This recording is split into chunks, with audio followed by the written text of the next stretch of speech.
Right. I'm also joined by Piyush Doshi on the broadcast, operating partner, Foundation for Economic Development. Thank you, sir, for joining us on the broadcast.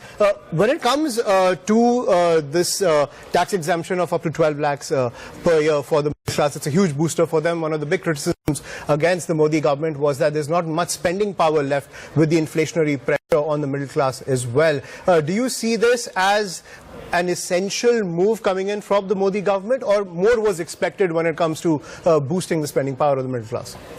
I think this is almost as much as you could have expected under the current fiscal scenario. The government rightly wanted to stick to its fiscal deficit target. In that situation, if they have allocated almost 1 lakh crore towards giving relief to middle class taxpayer, I think that is almost bigger than what one would have expected. And I think it is definitely a big relief to almost 2 crore taxpayer who will probably fall in that bracket. Also, we're joined by S. Vasudevan, Executive Partner, LNS Attorneys. Thank you, sir, for joining us on the broadcast. When it comes to... Mr. Doshi, I want to talk to you about the agriculture sector.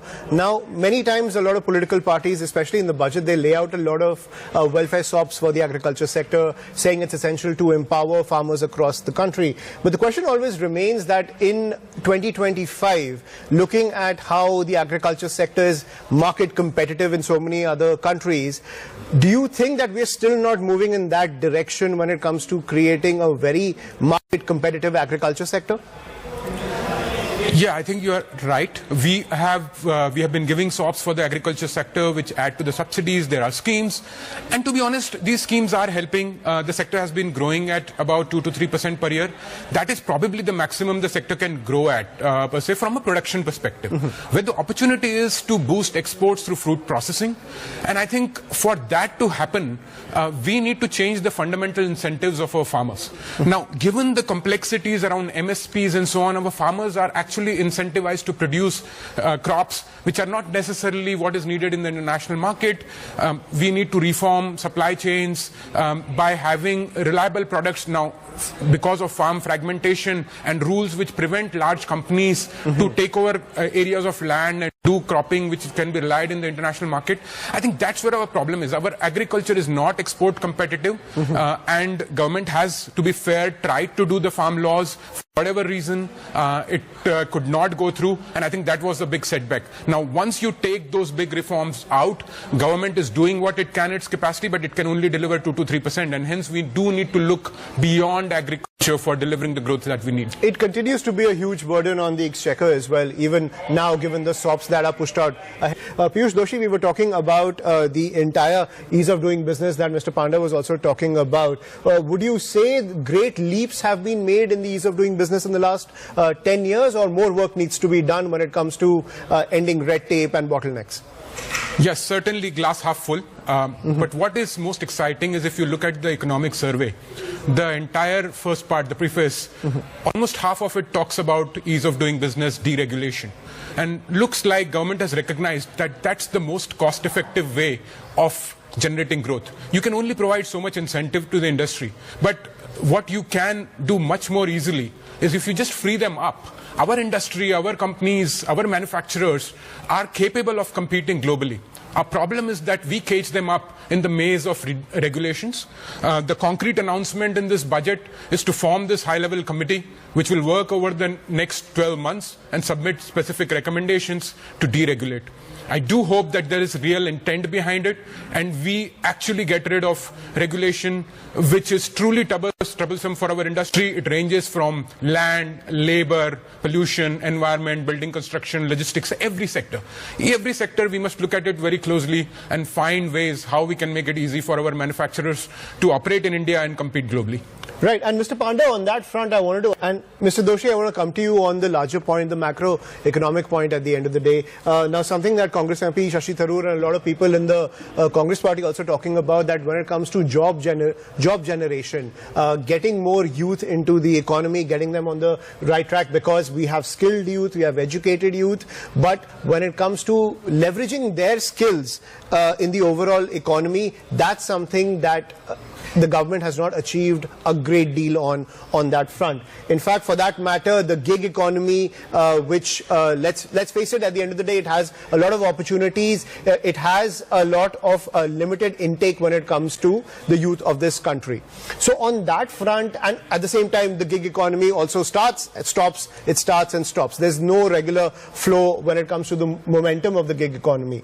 On that front, has the government, in your opinion, not given the youth what is required to create a steady stream of, let's say, infrastructure, or to create a steady stream of employment opportunities to ensure that their skills are leveraged in the economy, because job generation and job viability continues to remain an issue? I would say that, the way to create opportunities for youth is by unleashing our private sector, because government has limited resources. All these sections of society are asking for these resources. Government cannot provide the jobs. Right. So ultimately, jobs in the economy will be created by our private sector companies. The question we have to ask is, why aren't they creating more jobs? Yeah. Why are Chinese companies creating the jobs for their youth? Our companies are not able to do it. And I think the answer is, once again, around our focus on exports. We need to tap global markets. We need to promote sectors like tourism, and we need to promote ease of doing business, attract investment. If these factors are taken care of, the jobs will be there and youth will be able to realize the potential. There is some role to be played by skilling, but my belief is that it's not primarily a supply side problem. It's primarily a demand side problem. There is no point skilling our youth, making all of them graduates. Already India is producing almost 1 crore graduates a year, but we are only producing about 15 to 20 lakh formal jobs. So the whole question is, it's not as if by producing 1.5 crore graduates, we will be able to meet their aspirations. In fact, we will create more frustrated youth. What we need to do is improve the quantity and quality of jobs in the economy, which means we need to create an ecosystem in which our companies can thrive, in which our companies can look outside rather than looking within. In labor alone, a typical manufacturing unit has to do almost 15,000 compliances. Now, if a company is busy doing that, how will it compete in the global market and create jobs? We have exports of about $450 billion in manufacturing. China has almost $3 trillion, right?